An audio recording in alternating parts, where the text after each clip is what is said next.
কিছু মানুষ ইতিহাসের অংশ হয়, কিছু মানুষ ইতিহাসের দিশা হয়। আমাদের প্রজন্মের জন্য খালেদা জিয়া ছিলেন দিশা। রাজনৈতিক আলোর দিশারি ছিলেন খালেদা জিয়া। তার কণ্ঠেই উচ্চারিত হতো বাংলাদেশের মানুষের আকাঙ্ক্ষার সবচেয়ে সরল অথচ সবচেয়ে শক্তিশালী বয়ান। 1991 সালের ঐতিহাসিক বিজয়ের আগে তার সর্বশেষ নির্বাচনী সভায় দেয়া তার একটা বক্তৃতা পরদিন দেশের প্রায় সব পত্রিকার শিরোনাম হয়েছিল, ওদের হাতে গোলামীর জিনজির, আমাদের হাতে স্বাধীনতার পতাকা। বাংলাদেশের কোনো রাজনৈতিক নেতা কখনো দেশের সম্মিলিত ভয় এবং স্বপ্নকে এত গভীরভাবে এত সহজে ভাষা দিতে পারেনি। আমাদের জাতির সবচেয়ে প্রাথমিক এবং সবচেয়ে প্রকট রাজনৈতিক শঙ্কা, ভারত আমাদের একদিন হয়তো মিথিক্যাল অখণ্ড ভারতের অংশ বানিয়ে ফেলবে। হয়তো তা হবে আক্ষরিক অর্থে অথবা রেটরিক্সে। শেখ হাসিনার শাসন আমলে আমরা এই আশঙ্কারই এক ড্রেস রিহার্সেল প্রত্যক্ষ করেছি। বিএনপি প্রধান রাজনৈতিক শক্তিই ছিল খালেদা জিয়ার পরিচ্ছন্ন রাজনৈতিক দৃষ্টি। এই প্রশ্নে তিনি ছিলেন পাহাড়ের মতো অটল, সময়ের ঝড়েও অবিচল। ইতিহাসে কিছু নেতা তাদের দলের চেয়েও বড় হয়ে যান, খালেদা জিয়া ছিলেন তেমনই একজন। তার দল কখনোই তার নেতৃত্বের যোগ্য ছিল না। ক্ষমতালোভী সিভিল মিলিটারি ব্যুরোক্রেসি আর অলিগার্কদের হাতে তার দল কলুষিত হয়েছে। তার সততা আর বলিষ্ঠতাকে ব্যবহার করেছে কেবল নিজেদের স্বার্থ রক্ষায় আর ক্ষমতার আস্বাদ পেতে। উনি রাজনীতি থেকে সরে দাঁড়ানোর সাথে সাথেই তার দল আত্মসমর্পণ করেছে ভারতের অখণ্ড ভারতবাদী প্রভাব এবং স্বার্থের কাছে। একসময় যার নাম শুনেই ভারত অস্বস্তিতে ভুগত, আজ তার পুত্রকেই দেশে ফিরতে দেখে তারাই আনন্দিত হয়, তার উপরেই ভরসা রাখে। তবু খালেদা জিয়া থাকবেন আমাদের রাজনৈতিক আকাশের ধ্রুবতারা হয়ে। আমরা আবারও তাকাবো তার দিকেই রাজনৈতিক পথ নির্দেশ পেতে। রাজনৈতিক দিক চেতনা হারালে আমরা আবারও স্মরণ করব এই মহাপ্রাণ, এই মহীয়সী নেতৃত্বের অটলতাকে। এই বিদায় অশ্রু দিয়ে নয়, এই বিদায় জানাতে হয় বুক ভরা গর্ব নিয়ে। আমরা আমাদের তারুণ্যের কমান্ডারকে বিদায় জানাই শ্রদ্ধায় আর গর্বে। অসীমের পথে আপনার অনন্ত যাত্রা শুভ হোক কমান্ডার।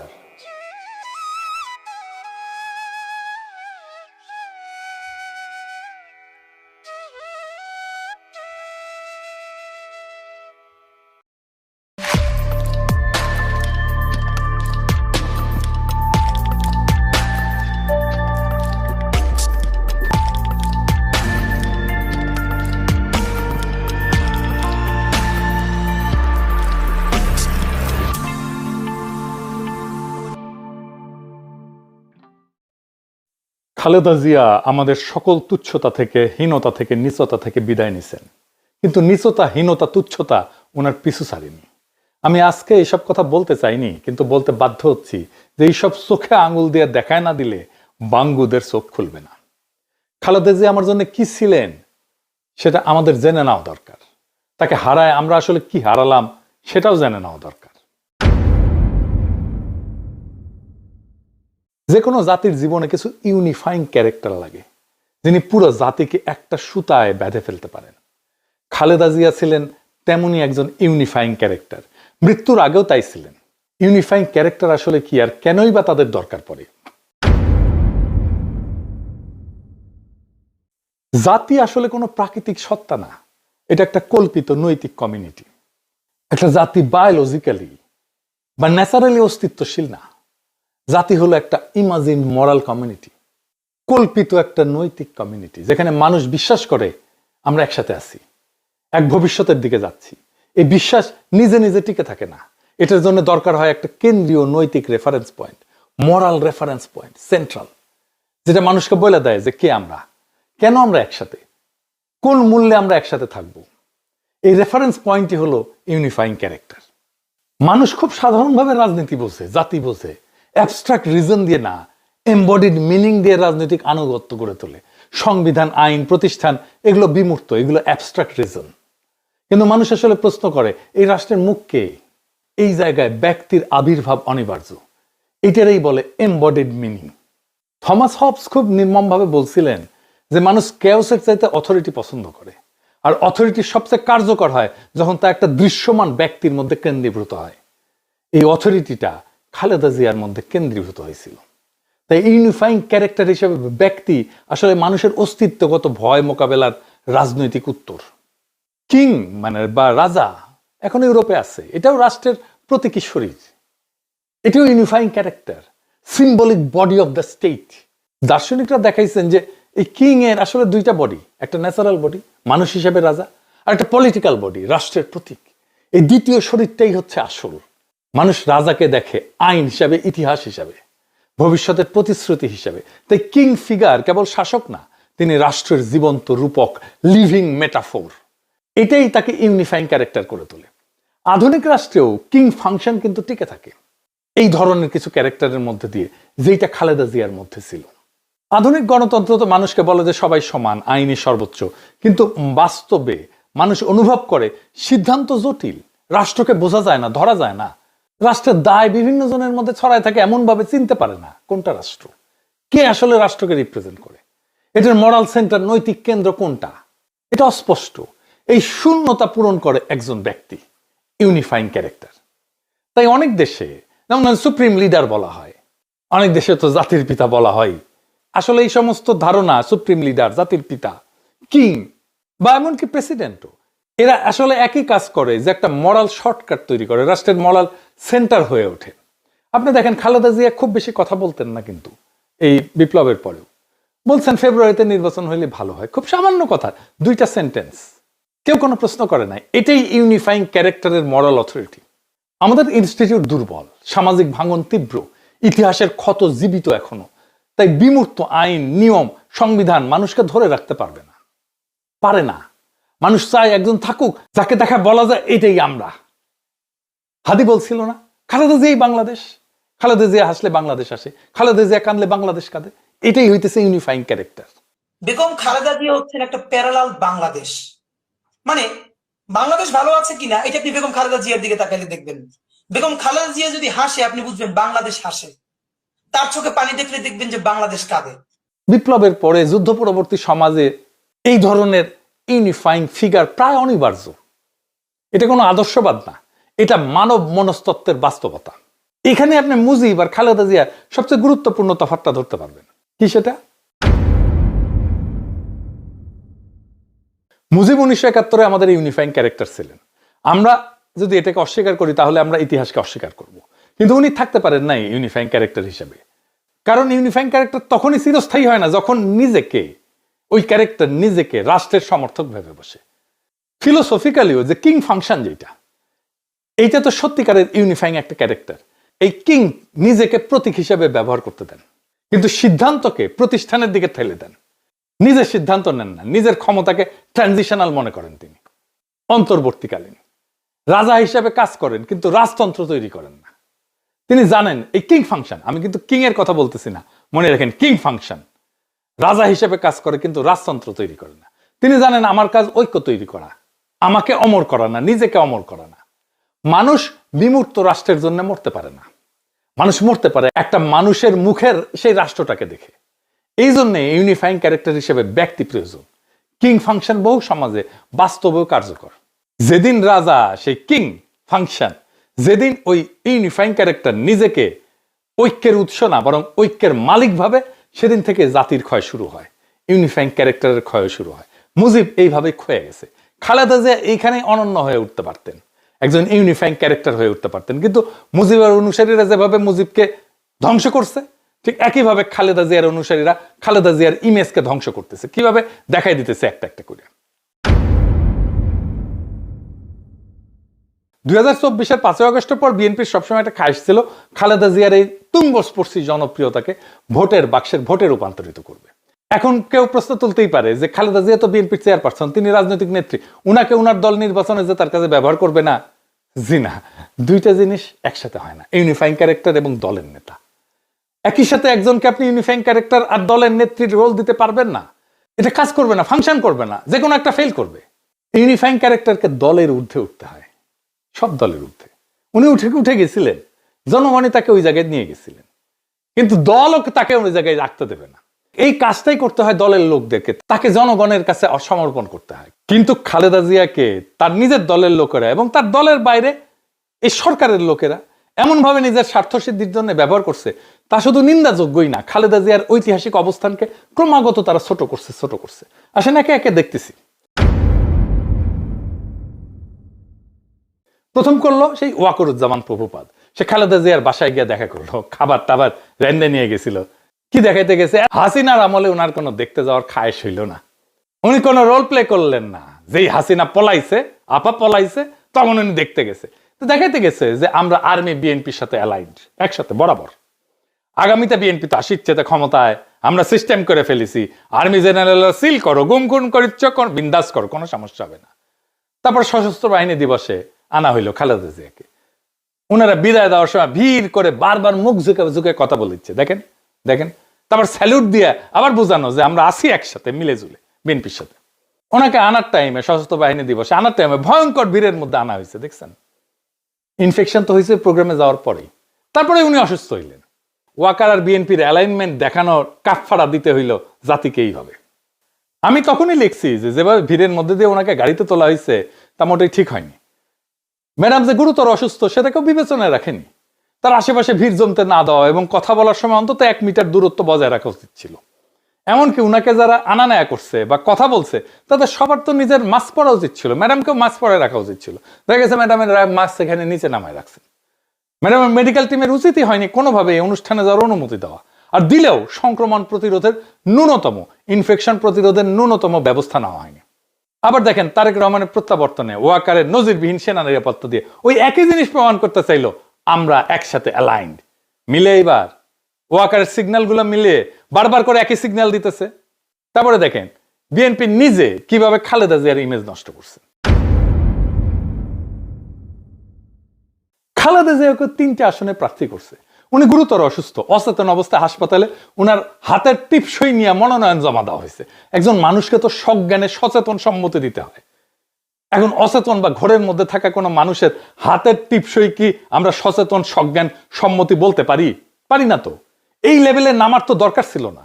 সারা জীবন তো যন্ত্রণা দিচ্ছেন উনারে, ওনার কথা শুনেন নাই।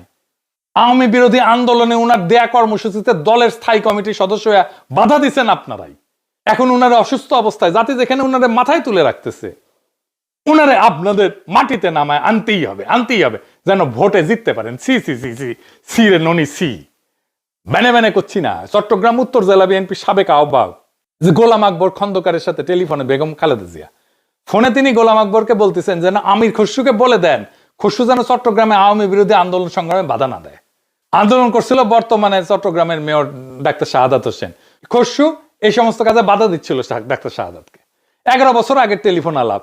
ফোন আলাপে খালেদা জিয়া আমির খসরুকে বহিষ্কারের হুমকিও দিছিলেন। শুনেন। হ্যাঁ বলছেন। জি আসসালামু আলাইকুম ম্যাডাম। কোথায় আপনি?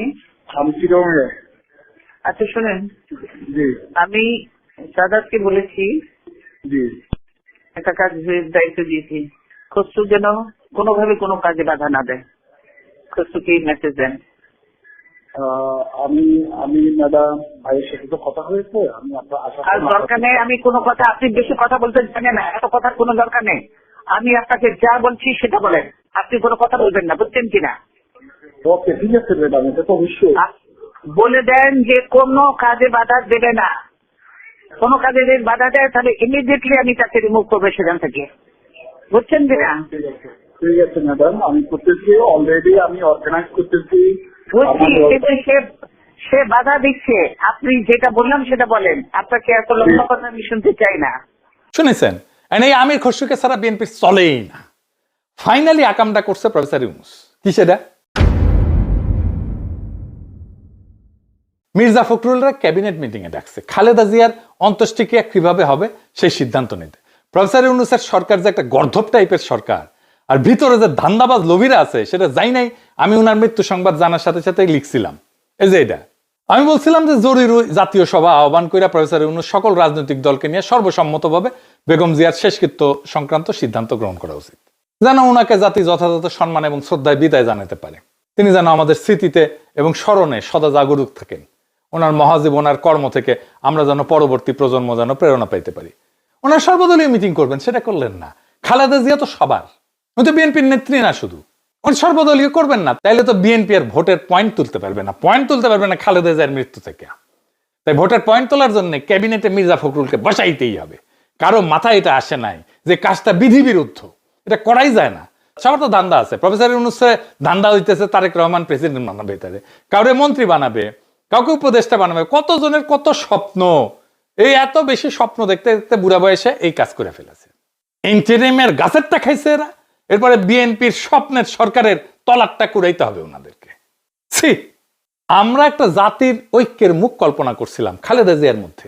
2024-এর 5ই আগস্ট আমরা আমাদের সেই স্বপ্নকে বন্দিশালা ভেঙ্গা, সেই মুখকে, সেই দৃষ্টিকে, সেই কায়াকে, সেই শরীরকে মুক্ত করে আকাশের নিচে আনছিলাম।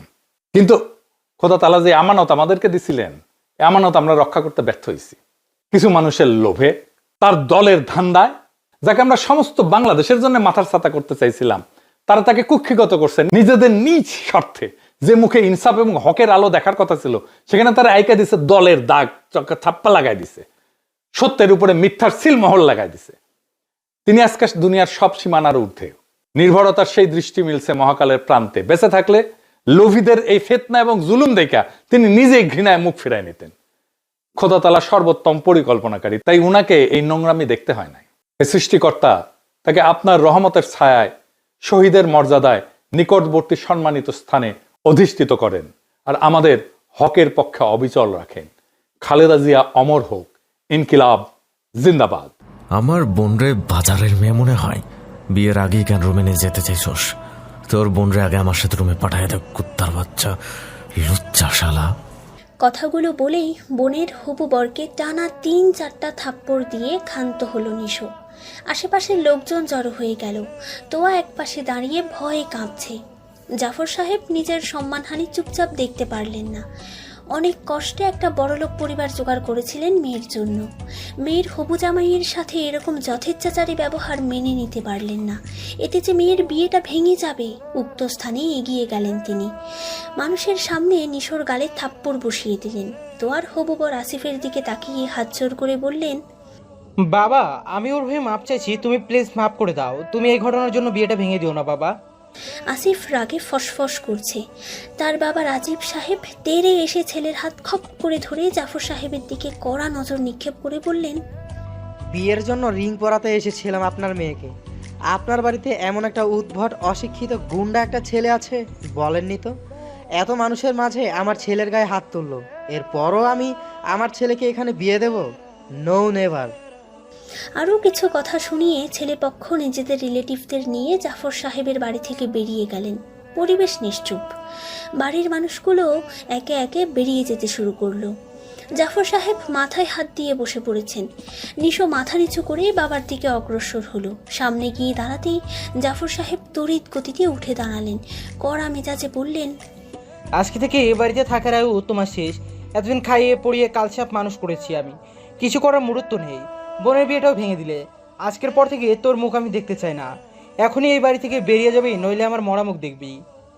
বাবার কথায় থমকালো না নিশো। নিজেও কঠোর গলায় বলল, তো আগে হোটেলে ডেকেছিল 14 তারিখে। ও নিজের সম্মান নিয়ে বাড়ি ফিরতে পেরেছে। কাউকে বলতে পারছিল না সাহস করে, আমাকে বলেছেও। ওরকম একটা ছেলের সাথে কিভাবে বিয়ে দিচ্ছিলেন আপনি? রুম্পা, তোমার ছেলের অশ্লীল কথাবার্তা বন্ধ করতে বলো। বাড়ির আর কোনো অন্যায় করতে পারছে না, বাপের সম্মান কিভাবে ডোবানো ভাবতে ভাবতে এই রাস্তা বের করছে ও। কথাটা বলেই নিশুর হাত চেপে ধরলেন তিনি, টেনে বাড়ির সদর দরজা পর্যন্ত নিয়ে এলেন। তোয়া এবং রুম্পা বেগম দৌড়ে এলেন। রুম্পা বেগম ভাঙা ভাঙা গলায় বললেন, একবার ছেলেটার কথা শোনো না গো। হতেই পারে আমাদের তোয়ার সাথে যে ছেলের বিয়ে কথা হচ্ছিল সেই ছেলেটা আসলেই খারাপ। জাফর সাহেব কিছুক্ষণ অকথ্য ভাষায় গালাগালি করলেন। কেউ আর কোনো কথা বলার সাহস পেল না। তোয়া শুধু ফুপিয়ে কেঁদে উঠল। নিশো মায়ের দিকে কিছুক্ষণ তাকিয়ে থেকে নীরবে বাড়ি থেকে বেরিয়ে এলো। রাস্তায় বেরিয়ে বন্ধু আবিরকে জানালো তার বাড়িতে থাকবে আজ। বাড়ি থেকে বেরিয়ে আসার সময় মায়ের চোখের জল আর বোনের ফুপিয়ে ওঠা কিছু সময়ের জন্য মাথা নিচু করতে বলেছিল তাকে।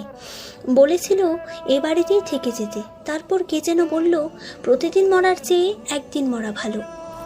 আমি আমার পরিবারের বোঝা। বেকার ছেলেকে কেউ ভালোবাসে না। বাপ মা একটা ছেলের দায়িত্ব খুব বেশি হলে টেনে টুনে 20 বছর পর্যন্ত নিয়ে যেতে পারে। তারপর ছেলে কিছু না করলে বাড়িটা আস্তে আস্তে জ্বলন্ত শিখা হইতে থাকে। ওই যে আলো ছাড়া থাকা যায় না, আবার তাপও সহ্য হয় না, সেরকম অবস্থায় আছি আমি। আম্মারে না দেখলে কলিজা পড়ে যায়, কিন্তু পরিবার বেকার ছেলেটা দেখতে পারে না। পরিবার ছাড়া থাকতে পারি না, আবার পরিবারের সবার ব্যবহার বিষের মতো লাগে।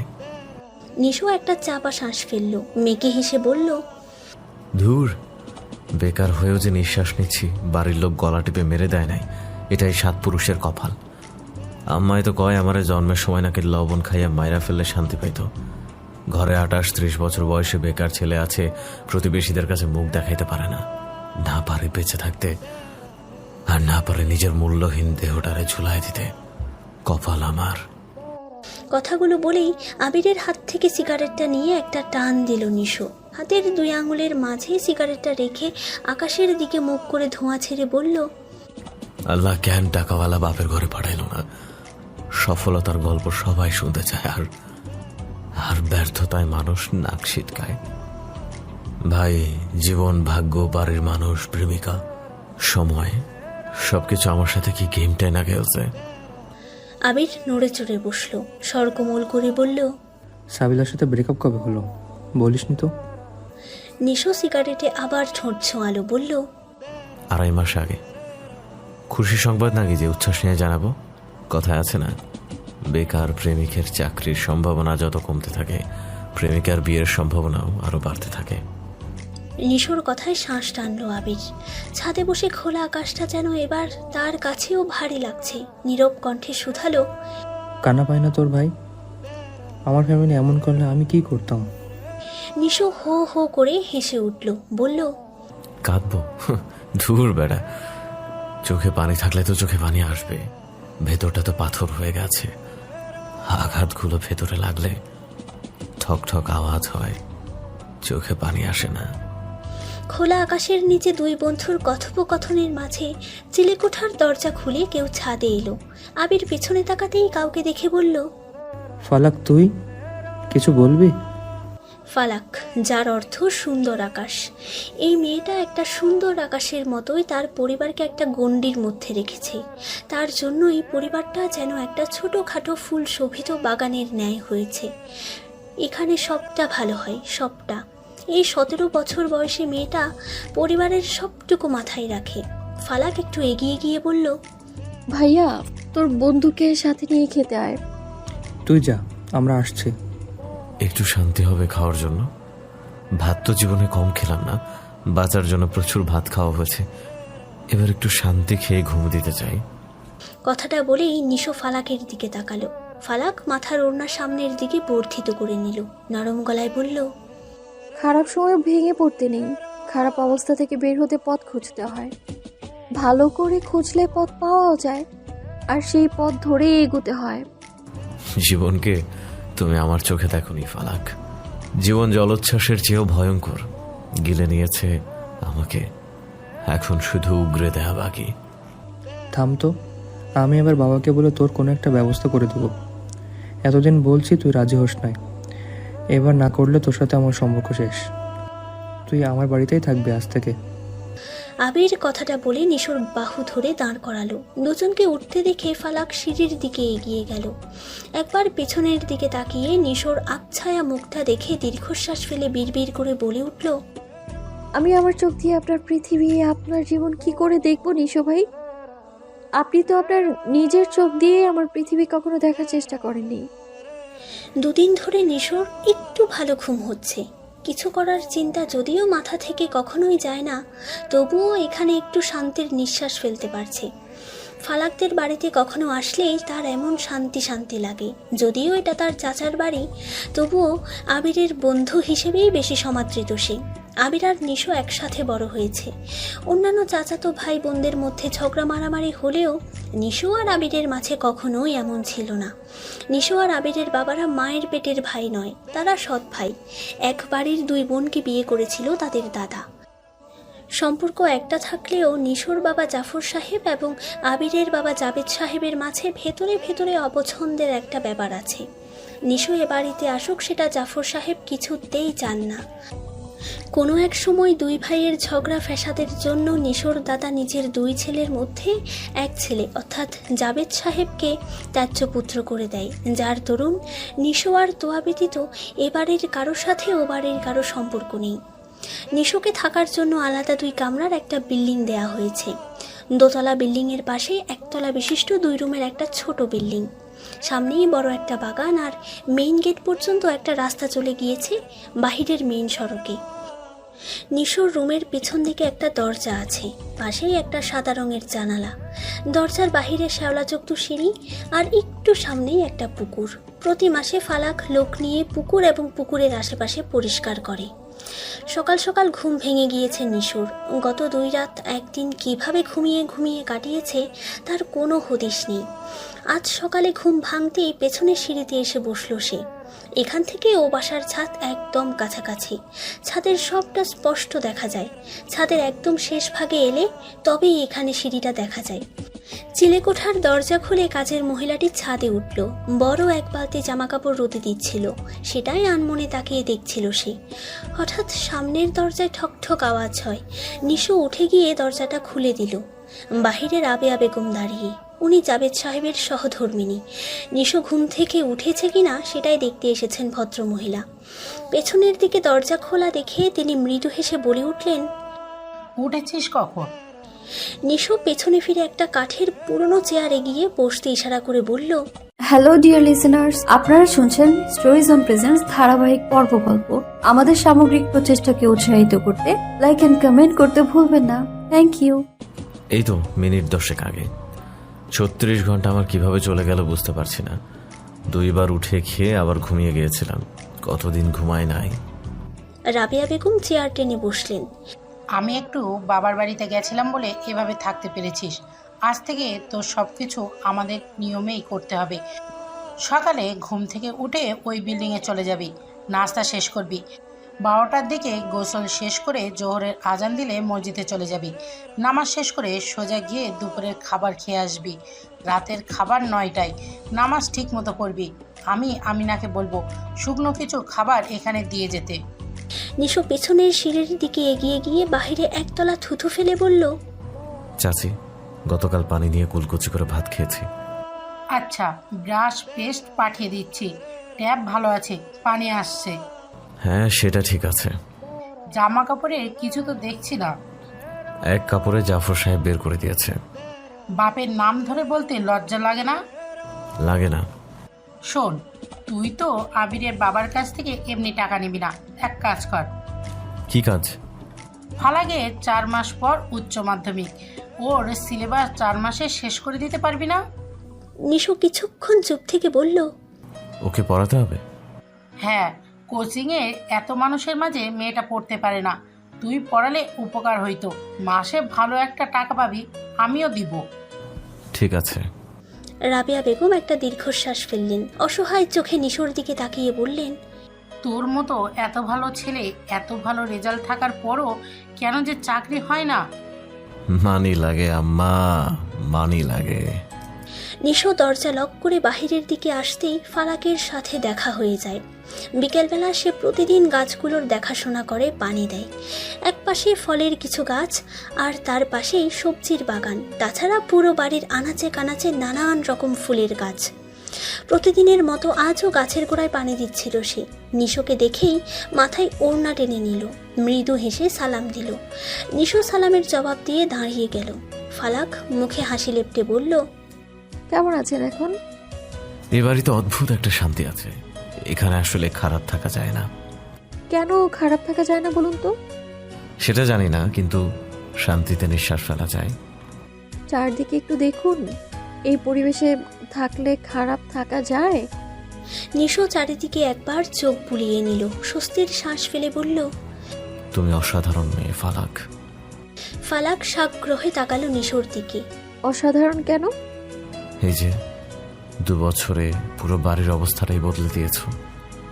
তোমার মতো একটা মেয়ে বাড়িতে থাকলে সবকিছুই সুন্দর হবে। ফালাক প্রসঙ্গ পাল্টাতে পেয়ারা গাছ দেখিয়ে বলল, দেখুন না কত পেয়ারা, খাবেন? একদম টাটকা পেয়ারা। আমি গাছটা লাগিয়েছিলাম ছোটবেলায়, এখন গাছ ভর্তি পেয়ারা। নিশো আর চোখে পেয়ারা গাছের দিকে দেখলো, তারপর ফালাকের দিকে তাকিয়ে শুধালো, তুমি কি আগের চেয়ে অনেক বড় হয়ে গেছো? বয়স 17 বছর 11 মাস, উচ্চতা 5 ফিট 3 ইঞ্চি। নিশো হো হো করে হেসে উঠল। ফালাক মৃদু হেসে নিশোর হাসি দেখছে। এই লোকটা অসম্ভব সুন্দর করে হাসতে পারে, তাকিয়ে শুধু দেখতেই ইচ্ছে করে ফালাকের। সময়টাকে থামিয়ে দিতে মন চায়, কিন্তু উপায় নেই। সময় তো থামিয়ে দেওয়ার কোনো উপায় নেই। ফালাককে দাঁড় করিয়ে রেখে নিশো পেয়ারা গাছের দিকে এগোলো। বার কয়েক লাফ দিয়ে 3টা পেয়ারা পেরে ফালাকের কাছে এসে বলল, এই 2টা রাখো, আমি একটা নিলাম। আমাকে 2টো কেন দিলেন? চাচিকে একটা দাও। আচ্ছা, আপনি এখন কোথায় যাচ্ছেন? স্টলে চা খাবো। আমি বানিয়ে আনি। বেকারের জন্য বেকার কষ্ট করতে হবে না। পকেটে 10 টাকা আছে, 1 কাপ রং চা আর একটা রুটি হয়ে যাবে। আমি আমিনা খালাকে দিয়ে কিছু খাবার পাঠিয়ে দিব রাতে। এই এক শার্ট কয়দিন পরে থাকবেন? বাড়ি থেকে নিজের শার্টগুলো আনলেও পারতেন। এটা পরে এসেছি, এই অনেক। তুই যা, ভেতরে যা। তুই করে বলায় ফালাক তেজে উঠে ভ্রু যুগল কুচকে বলল, তুই করে কেন বললেন?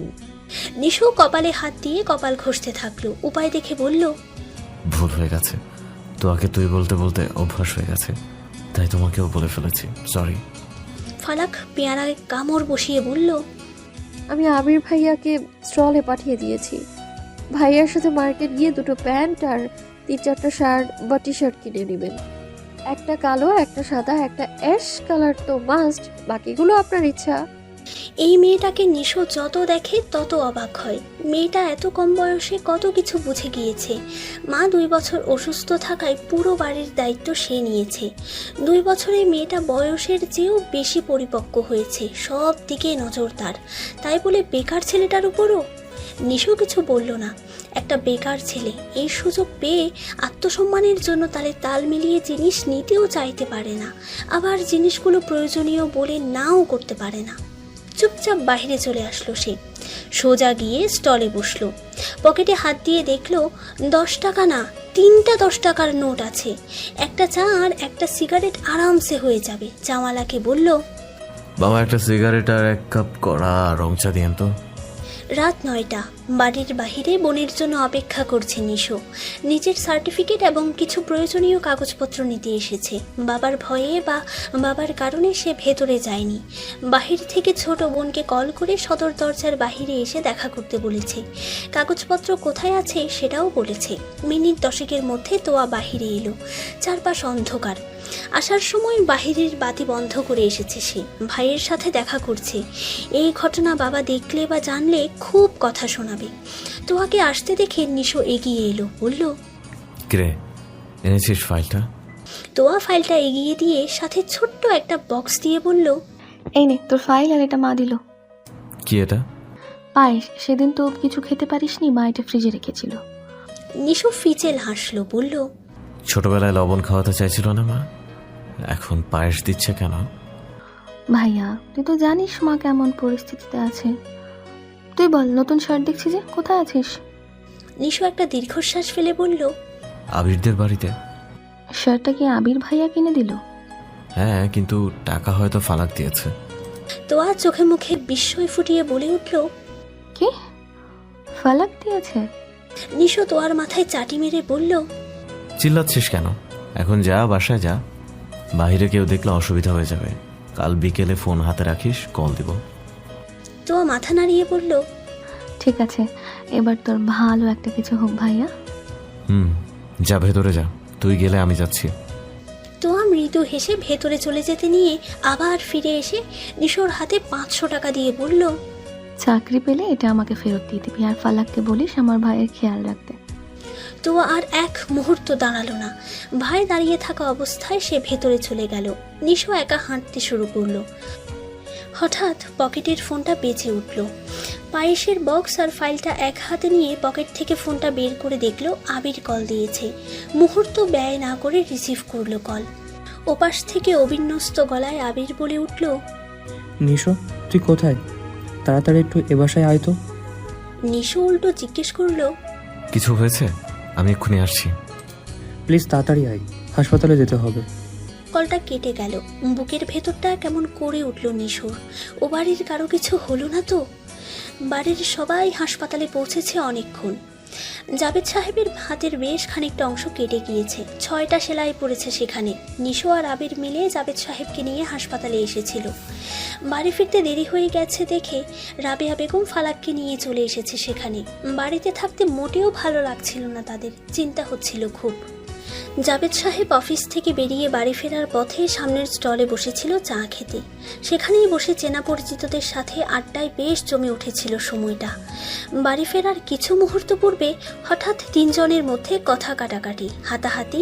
এরপর বাড়ি কাছাকাছি হওয়ায় দৌড়ে দৌড়ে দা, বটি, লাঠি যা পেরেছে এনে মারামারি শুরু করে দিয়েছিল। দুই পক্ষকে থামাতে গিয়েই মূলত ওনার এই খেসারত দিতে হলো। সেলাইয়ের পর কি কি করতে হবে সেটা ডাক্তার সাহেব বুঝিয়ে দিলেন সবাইকে। ডাক্তারের কথায় এটা স্পষ্ট যে জাবেদ সাহেবকে কড়া সতর্কতার সাথে অন্তত 2-3 সপ্তাহ কাটাতে হবে। জাবেদ সাহেবকে বাসায় নিয়ে যাওয়ার অনুমতি পেতেই নিশো বাহিরে গেল একটা গাড়ি ডাকতে। কিছুক্ষণের মধ্যে ফিরেও এলো। চাচাকে উদ্দেশ্য করে বলল, কাকা, গাড়ি এসেছে, বাসায় যেতে হবে, চলুন। জাবেদ সাহেব বেডে বসেছিলেন। এতক্ষণ ভয়ে অসুস্থতায় কাউকে খেয়াল করতে পারেননি। নিশোকে দেখে মৃদু হেসে বললেন, আমার জন্য খুব কষ্ট হয়ে গেছিল, তাই না রে বাপ? নিশো মাথা নিচু করলো, নরম গলায় বলল, এরকম একটা পরিবেশ চিন্তা হবে না? ভয় পেয়ে গিয়েছিলাম একটু। ভালোবাসা আছে দেখি আমার জন্য। হ্যালো ডিয়ার লিসেনার্স, আপনারা শুনছেন স্টোরিজ অন প্রেজেন্স ধারাবাহিক পর্ব গল্প। আমাদের সামগ্রিক প্রচেষ্টাকে উৎসাহিত করতে লাইক এন্ড কমেন্ট করতে ভুলবেন না। Thank you. স্টোরি জোন, তোমার অনুভূতিদের খুঁজে নাও এখানেই। নিশো এবার মাথা তুলল, চোখে মায়া, সহানুভূতি, অভিমান ফুটিয়ে বলল, আমার দাদা আপনাকে ত্যায্য করেছিল, বাপ সম্পর্ক ছিন্ন করছিল, আমি করি নাই। রক্তের আমি আপনার। ওদের ভাগ্য ভালো, ওই সময় আপনার ছেলে বা ভাইয়ের ছেলে ছিল না। যদি থাকতো তাহলে লাশ পড়ে যেত। জাবেদ সাহেবের ভেতর থেকে কেমন প্রশান্তির হাসি বেরিয়ে এলো। ভরসা করেন তিনি নিশোকে, ভালোবাসেনও অসম্ভব। ছেলেটা এত ভালো যে ভালো না বেশে থাকা যায় না। তবুও কেন যে ওর বাবা এমন করে বুঝে পান না তিনি। হাত বাড়িয়ে নিশোকে কাছে ডাকলেন। নিশো গিয়ে পাশে বসতেই জাবেদ সাহেব তাকে বুকের সাথে জড়িয়ে নিয়ে বললেন, সবটুকু ভালো তোর সাথে হোক বাপ, আমার দোয়া সবসময় তোর জন্য থাকবে। হাসপাতাল থেকে সবার বাড়ি ফিরতে ফিরতে প্রায় 11টা। রাবেয়া বেগম জাবেদ সাহেবকে রুমে বসেই তুলে খাওয়াচ্ছেন। নিশো আবিরের সাথে কথা শেষ করে তার রুম থেকে বেরিয়ে বাড়ির সামনে দরজার নিকট চলে এসেছিল নিজের রুমে যাওয়ার জন্য। পিছনে ফালাকের ডাকে দাঁড়িয়ে গেল সে। পিছনে তাকাতেই দেখতে পেল ফালাকের হাতে বড় একটা ব্যাগ। ফালাক সামনে এসে দাঁড়িয়ে ব্যাগটা এগিয়ে দিয়ে বলল, এটা একটু সাথে নিয়ে যান। নিশো ভ্রু কুচকে জানতে চাইল, কি আছে এতে? রুমে গিয়ে খুলে দেখবেন। বলো, নইলে আমি নিচ্ছি না। ভয় নেই, আপনাকে উড়িয়ে দিতে বোমা রাখিনি ব্যাগে। আপনার সাথে কোনো শত্রুতা নেই। তাহলে বললে কি সমস্যা? উফ, এখানে কিছু ফল আর শুকনো খাবার আছে। আমি সন্ধ্যার পর ইলেকট্রিশিয়ানকে ডেকে পাঠিয়েছিলাম। বাসায় 2টো ফ্রিজ ছিল, তাই একটা আপনার ওখানে পাঠানো হয়েছে। এখন থেকে একটু সময় মতো খাওয়া দাওয়া করবেন। এবার ব্যাগটা নিন। নিশো দীর্ঘশ্বাস ফেলল। ব্যাগটা হাতে না দিয়েই বলল, আমাকে নিয়ে তোমার এত ভাবতে হবে না ফালাক। আমার ছন্ন ছাড়া জীবনে আর কিছুই সুষ্ঠুভাবে বা নিয়ম মাফিক চলবে না। থাকতে দিয়েছো, এটাই অনেক। এত আতিথেয়তা করতে হবে না। শেষে দেখবে মাথায় চেপে বসেছি। নিশো আর দাঁড়ালো না। 2-3 কদম এগোতেই ফালাক পেছন থেকে আবার ডাকলো, বলল, এগুলো মা আপনার জন্য গুছিয়ে রেখেছিল। মা চিন্তিত আপনাকে নিয়ে। এখানে থাকবেন কিছুদিন। তিনি চান আপনার যেন কোনো অসুবিধে না হয়।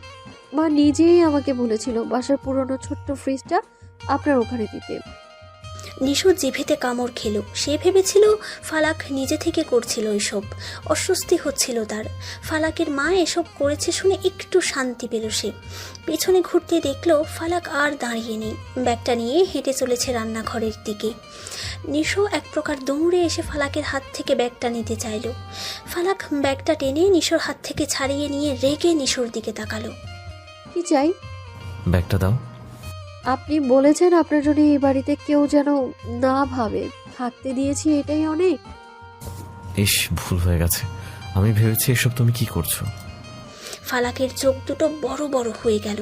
তেজে উঠে বলল, সামনে আসবেন না আপনি আমার। নিশো ব্যাগটা নিয়ে বলল, মায়ের অনুপস্থিতিতে চাচির ভালোবাসায় মায়ের আদর খোঁজে, এটা আর ফিরিয়ে দিতে পারলাম না। এই একটা জায়গায় আমার আত্মসম্মান দেখাতে ইচ্ছে করে না। নিশো ব্যাগটা নিয়ে বেরিয়ে গেল সেখান থেকে। যতটুকু সময় তাকিয়ে প্রিয় মানুষের যাওয়া দেখা যায় ততটুকু সময় ধরে দেখল ফালাক। তারপর একটা দীর্ঘশ্বাস ফেলে সেখান থেকে নিজেও প্রস্থান ঘটালো। আবিরের রুমের দরজায় গিয়ে নক করলো সে। আবির দরজা খুলে বোনকে দেখে বলল, এত রাতে কিছু বলবি? হ্যাঁ, কালকে আমার কিছু পার্সেল আসবে, কুরিয়ার ওখানে নিয়ে যাবি আর নিয়ে আসবি। তোকে? হ্যাঁ। ফ্রি হয়ে আমি এনে দিব, তোর যেতে হবে না। অনেক কিছু আসছে, দেখে শুনে আনতে হবে। আচ্ছা, দেখা যাবে, রাত হয়েছে, ঘুমাবে যা। ফালাক আবিরের কাছ থেকে বিদায় নিয়ে মা বাবার রুমে উকি দিল। রোজকার অভ্যেস তার এটা। বাবা মা প্রতিদিন ঘুমের আগে আড্ডায় বসে যায়। কি সুন্দর করে হাসে দুজন। আজ এত বড় একটা দুর্ঘটনার পরও রাবেয়া বেগমের মন ভালো করতে জাবেদ সাহেব কত কথা বলে যাচ্ছেন। মুচকি হাসলো ফালাক। প্রস্থান করলো বাহির থেকে, নিজের রুমে এলো। হঠাৎ আবিরের বলা কথায় সূক্ষ্ম চিন্তার ভাঁজ দেখা দিল ফালাকের কপালে। আবির রেগে আবার কিছু করবে না তো, যাদের জন্য তাদের বাবার এমন অবস্থা? প্রায় 1 ঘন্টা সময় ব্যয় হলো। ঘুম আসছে না ফালাকের। বিছানা থেকে উঠে বসলো। ফোনের ওয়ালপেপারে থাকা মায়ের সেই 90 দশকের ছবি দেখে মৃদু হাসলো সে। হঠাৎ মাথায় কিছু একটা চেপে বসলো। বাচ্চামি করতে মনটা সায় দিল। বিছানা ছেড়ে সোজা আলমারির দিকে চলে গেল সে। আলমারি খুলতেই ভেতরের 3টা তাক এবং পাশে কাপড়ের হ্যাঙ্গারে ঝুলিয়ে রাখা শাড়ি দেখে মুচকি হাসলো। বেছে বেছে আকাশি রঙের একটা পাতলা নরম শাড়ি বের করে গালে চেপে ধরলো। ইস, শাড়িটায় যেন মা গন্ধ লেগে আছে। শাড়িটা রাবেয়া বেগমের, অতি পছন্দের হয়ে যাওয়ায় মায়ের থেকে শাড়িটা নিয়ে নিজের কাছে রেখেছিল সে। শাড়িটা 2 বছর আগে পরেছিল একদিন। মনকে প্রশ্ন করলো, এই মাঝরাতে 90 দশকে চলে যেতে চাইলে কি খুব বাচ্চামি করা হয়ে যাবে? মায়ের ঘুম ভেঙে গেলে রুমের দরজায় এসে তাকে গায়ে শাড়ি জড়ানো, চোখে কাজল, 2 পাশে বেনি আর হাতে চিকন ফিতার ঘড়ি দেখলে কি তাকে পাগলি মেয়ে সম্বোধন করবে? সব ভাবনা পেছনে ফেলে নিজের মন ভালো করতে শ্রম দিতে শুরু করলো ফালাক। শাড়ি কোনো মতে ঠিকঠাক পরতে পারলেও কিন্তু চুল নিয়ে ঝামেলায় পড়তে হলো তাকে। হাঁটু অবধি চুল এখন আছড়ে জট ছাড়াতে হবে। চুলের দিকে তাকাতেই ভেতর থেকে একটা দীর্ঘ নিঃশ্বাস বেরিয়ে এলো। চুলের পেছনে গুনে গুনে 25 মিনিট দিতে হলো তার। সবশেষে সুন্দর 2টা লম্বা বেনির সৃষ্টি হলো। আয়নার সামনে দাঁড়িয়ে মৃদু হাসলো। মায়ের মতো রূপবতী লাগছে তাকে। বিড়বিড় করে বলল, মা বোধহয় আমার বয়সী যখন ছিল তখন এরকমই দেখতে ছিল। বাবা বোধহয় মায়ের ওই নিষ্পাপ চেহারা দেখি বিয়ের জন্য পাগল হয়েছিল। মাথার 2 বেনি ধরে নাড়াতে নাড়াতে সারা রুমে পায়চারি করতে থাকলো সে। ভাবলো, আচ্ছা, এই সাজে তাকে যদি নিশো দেখতো তাহলে কি প্রেমিকা বানানোর কথা ভাবতো? প্রেমিকাকে নিজের করে পেতে বেকারত্ব ঘুচিয়ে কিছু করতে উঠে পড়ে লাগতো। একটা বেকার ছেলের ঠান্ডা মেজাজের প্রেমিকা থাকা দরকার, যার বয়সটা তার মতোই অল্প হবে, যেন পরিবার থেকে বিয়ের চাপ না দিতে পারে। প্রেমিকা যেন সেই নারীর মতো প্রেমিককে সফল হতে সাহায্য করতে পারে, যে নারী একজন সফল পুরুষের অর্ধাঙ্গিনী পরিচয় পায়। ফালাক হাতের ঘড়িতে সময় দেখল, 2টা বাজতে চলেছে। এখন না ঘুমোলে সকালে একদম উঠতে পারবে না সে। দিনে অনেক কাজ আছে তার। এই সময়ে আর শাড়ি খুলতে ইচ্ছে হলো না একদমই। আয়নার সামনে এসে নিজেকে আরেকটা বার দেখে নিল। মৃদু হেসে নিশুকে কল্পনা করে বলল, আমার মতো সুন্দর গুণবতী মেয়ে আপনার প্রেমিকা হোক, যে রাতে বিরেতে শাড়ি পরে কাজল চোখে ডুবিয়ে আপনাকে চমকে দেবে। আপনার ঘুম ভাঙলে চোখ ডলতে ডলতে আধো ঘুমে চোখে তাকে দেখবেন আর বলবেন, আমি জিতেছি। শাড়ি পরেছিস কখনো? মায়ের কথায় থমকে দাঁড়ালো ফালাক। নিজের দিকে খেয়াল করতেই জিভেতে কামড় খেলো। রাতে শাড়ি পরেই ঘুমিয়েছিল সে। সামনের দিকে তাকিয়ে দেখলো আবির, নিশো দুজনই তার দিকে গোল গোল চোখে তাকিয়ে আছে। নিজেকে কেমন উদ্ভট লাগছে ফালাকের। শাড়ির কথা মাথা থেকেই চলে গিয়েছিল একদম। নিজেকে অপ্রস্তুত হওয়া থেকে ধীরে ধীরে সামলে নিল সে। মায়ের দিকে তাকিয়ে বলল, রাতে ভালো লাগছিল না, ঘুম আসছিল না, তাই শাড়িটা পরেছিলাম। চেঞ্জ করতে ইচ্ছে হয়নি। আর আমার কি খারাপ লাগছে মা? রাবেয়া বেগম মৃদু হাসলেন। মেয়ের বাহু ধরে নিজের কাছে টেনে নিলেন। নিজের শাড়ির আঁচল দিয়ে চোখের লেপটে যাওয়া কাজল খানিকটা পরিষ্কার করে দিলেন। বেসিনের আয়নার সামনে দাঁড় করিয়ে দিয়ে মৃদু হেসে বললেন, ঠিক যেন অষ্টদশী আমি দাঁড়িয়ে আছি। আমার মুখটা সবটা নিয়ে নিয়েছি যে কি সুন্দর লাগছে আমার মেয়েটাকে। মাশাল্লাহ, কারোর নজর না লাগুক, কালো টিপ দিতে হবে। ফালাক মেয়েকে রাগ দেখিয়ে বলল, মা, তোমার না বলছি ওসব শিরক। তুমি চাও আমি জাহান্নামে যাই? আস্তাগফিরুল্লাহ, কখনোই চাই না মা। বাবা কোথায়, কেমন আছে এখন? সকাল সকাল উঠেছিল, খিদে পেয়েছিল, খেয়ে শুয়েছে আবার। আজ অফিসে কে বসবে, ভাইয়া? হ্যাঁ, আবির যাবে। তুই যা জলদি, হাত মুখ ধুয়ে আয়, একসাথে নাস্তা করবি সবাই। ভাই, আমার কুরিয়ারে যেতে হবে, তুই নিয়ে যেতে পারবি না তো? আমি একাই চলে যাব। আবিরকে ডেকে কথাটা বলে ফ্রেশ হতে চলে গেল ফালাক। আবির পেছন থেকে একাই বলতে থাকলো, অত দূর যেতে হবে কেন? হোম ডেলিভারি নিয়ে নিলেই হয়ে যায়। ক্লাস বাদ দিয়ে এখন ওসব করতে হবে? অল্প সময়েই ফালাক ফ্রেশ হয়ে খাবার টেবিলে চলে এলো। এখনও শাড়ি পাল্টায়নি সে। শাড়ি পরে থাকতে মন্দ লাগছে না। যে জিনিসে মন্দ লাগা কাজ করে না, সে জিনিস 24 ঘন্টা করা যায়। ফালাক এসে নিজের চেয়ারে বসলো। কোনাকুনি চেয়ারে নিশো বসে আছে, পাশেই আবির। ফালাককে বসতে দেখে আবির বলল, তুই কোরিয়ার থেকে আসা মেসেজটা নিশোকে ফরওয়ার্ড করে দে। বিকালে ও গিয়ে পার্সেল নিয়ে আসবে, তোকে যেতে হবে না। রাবেয়া বেগম নাস্তার প্লেট ফালাকের সামনে দিয়ে নিজেও পাশের চেয়ারে বসলেন। ফালাক নিজের প্লেট টেনে নিয়ে বলল, হ্যালো ডিয়ার লিসেনার্স, আপনারা শুনছেন স্টোরিজ অন প্রেজেন্স ধারাবাহিক পর্ব গল্প। আমাদের সামগ্রিক প্রচেষ্টাকে উৎসাহিত করতে লাইক এন্ড কমেন্ট করতে ভুলবেন না। Thank you. ভাইয়া, আমার বাইরে কাজ আছে। তুই জানিস যে আমি ছোটখাটো বিজনেসও করি। 7টা বোরখার অর্ডার আছে, এগুলো ক্রেতাদের ঠিকানায় পাঠাতে হবে। কাপড় কিনে বাসায় ফিরতে হবে। সামনের সপ্তাহে 2টো বোরখার অর্ডার আছে, ওগুলোও বানাতে হবে। এগুলো নিশ্চয়ই নিশো ভাইয়া পারবে না, আমাকেই যেতে হবে। তুই সাথে গেলে ভালো হতো, তাই তোকে বলেছিলাম। যেতে পারছিস না, ইটস ওকে। আবির কি বলবে বুঝতে পারছে না। ফালাককে বারণ করলেও সে শুনবে না। বাহিরে যাওয়ার কারণগুলো এমন করে সাজিয়ে রেখেছে যেন আজ বাহিরে না গেলে হচ্ছেই না। পাশ থেকে রাবেয়া বেগম বলে উঠলেন, বিকেল থেকে ফালাক নিশোর কাছে পড়তে বসবি।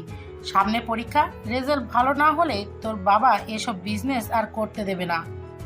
রাবেয়া বেগমের কথা শেষ না হতেই নিশো আর ফালাকের চোখাচোখি হলো। ফালাক খাবার মুখে নিতে গিয়ে থেমে গেল। নিশোর দিক থেকে চোখ সরিয়ে নিয়ে মায়ের দিকে তাকালো, বলল, ওনার কাছে পড়বো, সময় হবে ওনার? হবে না কেন? আমি নিশোকে বলেছি তো, ও রাজি হয়েছে। তুই পড়তে বসলেই হলো। আজকাল তোমার কথা উনি বেশি মানছেন মনে হচ্ছে। মানবে না? আর একটা মাই তো আমি ওর। শোনো মা, আমার ভাই লাগবে না, আমার ভাই আছে, একটা ভাই যথেষ্ট আমার জন্য।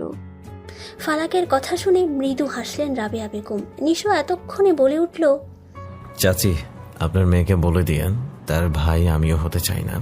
বোনের প্রয়োজন নেই, আমারও বোন আছে। ফালাক কিছুক্ষণ ভ্রু কুচকে নিশোর দিকে চেয়ে রইল। মনে মনে বলল, আপনার তো বউ নেই, বোন চান না, বউ চাইলেই পারেন। দুপুর 2টা। নিশো নিজের প্রয়োজনীয় কিছু কাগজপত্র, সার্টিফিকেট নিয়ে বেরিয়েছিল। 2 জায়গায় ইন্টারভিউ ছিল আজ। সিজিপিএ দেখে হিয়ারার নিশোকে পছন্দ করলেও কিছু মৌখিক প্রশ্নে নিশো উত্তর দিতে পারেনি। ইন্টারভিউ দিতে গেলে প্রত্যেকেই হয়তো কিছু উদ্ভট প্রশ্নের সম্মুখীন হয়, যেগুলো কোনোভাবেই কাজ রিলেটেড নয়। এই যেমন আজ প্রথম ইন্টারভিউতে একজন প্রশ্ন করে বসলেন, বলুন তো, আজারবাইজান দেশের মুদ্রার নাম কি? নিশো মাথা চুলকালো, পরিমিত হেসে বলল, আপনি বলুন তো, বিয়ের সময় কোন দেশের রাজধানীর নাম 6 বার উচ্চারিত হয়? লোকটা বিস্মিত হলো, বিরক্ত গলায় বললেন, ইন্টারভিউ দিতে এসেছেন আপনি, আমি না। এখানে ফাতরামি করবেন না একদম। কি আজব, দিতে এসেছি চাকরির ইন্টারভিউ, অথচ আপনি আমাকে আজারবাইজানের দেশের মুদ্রার নাম জিজ্ঞেস করছেন। বাংলাদেশের নাগরিক হিসেবে সর্বোচ্চ জিজ্ঞেস করতে পারতেন যে বাংলাদেশ কত সালে ভাষা আন্দোলন করেছিল। আমি সংক্ষেপে 1952 সাল বলে তৃপ্তির ঢেকুর তুলতাম, এই ভেবে যে আপনারা বাংলাদেশ সম্পর্কে জানার আগ্রহ বাড়াচ্ছেন। তা না করে বাংলাদেশ বাদে পৃথিবীর অন্য সব দেশ নিয়ে পড়ে থাকেন। সামনে বসা লোকের মেজাজ যেন চরম উত্তপ্ত হলো, রেগে গিয়ে বললেন, বের হন আপনি এখান থেকে, আপনার মতো লোক এই অফিসে লাগবে না। কি আর করার, বেরিয়ে আসতে হলো নিশোর। দ্বিতীয় জায়গায় ঠিক একই রকম কাণ্ড ঘটিয়ে অন্যদের বিরক্ত করে নিজেও এখন বিরক্ত হয়ে রাস্তায় হাঁটছে। সামনেই একটা স্টল দেখে সেখানে এগিয়ে গেল সে। একটা বেঞ্চে বসে চাওয়ালা মামাকে বলল 1 কাপ চা দিতে। 1 মিনিট বসতে না বসতেই ফালাকের কল এলো। পকেট থেকে ফোনটা বের করে রিসিভ করলো সে। ওপাশ থেকে ফালাক শান্ত গলায় বলল, কোথায় আছেন? স্টলে 1 কাপ আর একটা সিগারেট খাবো। সিগারেট যারা খায় তার নবীর সাথে দেখা করতে পারবে না তারা, জানেন না আপনি এটা? জানি। তবুও কেন খান? চাকরি পেলে স্ট্রেস কমে যাবে, তখন আর সিগারেট খাবো না। এখন স্টল থেকে বের হন তো। আমি সোনালী ব্যাংকের এদিকে আছি। আপনাকে দেখলাম বাম থেকে রাস্তায় যেতে। গাড়িতে অনেক মালামাল আমার সাথে, একা এগুলো বাসে নিয়ে যেতে পারবো না। যতদূর মনে হচ্ছে গাড়িওয়ালা মামা হেল্প করবে না। আপনি চলে আসুন না, আমি মাকে বলবো আপনাকে চা করে খাওয়াতে। আচ্ছা, আসছি। কল কাটলো নিশো। চা না খেয়েও চায়ের দাম দিতে গেলে লোকটা বলল, মামা চা তো খাবেন না কইতাছেন, দাম কেন দিচ্ছেন? রাখেন মামা, এদিকে আমার প্রায় আশা লাগবে, অন্যদিন আপনার হাতের চা খেয়ে যাব। স্টল থেকে বেরিয়ে এলো নিশো। পকেটে হাত দিয়ে দেখলো পকেটে অল্প কিছু টাকা আছে। দূর থেকে ফালাককে দেখতে পেয়েছে সে।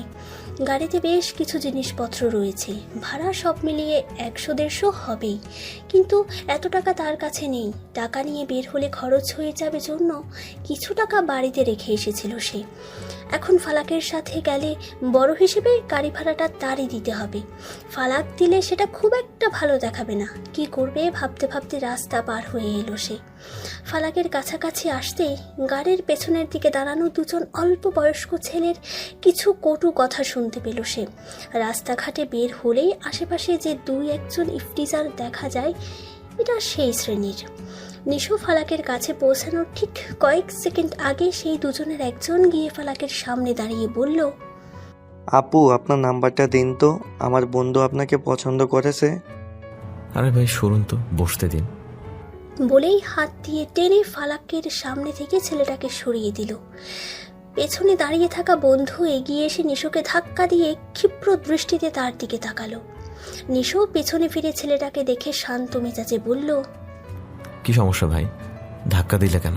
বয়সে আমি তোমার বড়। ধর মিয়া, রাখেন আপনার বড়। আপনি এখানে কি করেন আমাদের মাঝে? কাদের মাঝে? এই যে আমাদের মাঝে। কে উনি? আমার হবু প্রেমিকা। নিশো এবার দাঁতে দাঁত চেপে ছেলেটার গালে একটা চর বসিয়ে দিল। রাগ নিয়ন্ত্রণ করে হেসে বলল, ওইটা হবু প্রেমিকা হলে তো আমি তোর সম্বন্ধী হব। নিশোর কথায় ফিক করে হেসে ফেলল ফালাক। এতক্ষণ বেশ গম্ভীরভাবে বসেই কথোপকথন শুনছিল সে।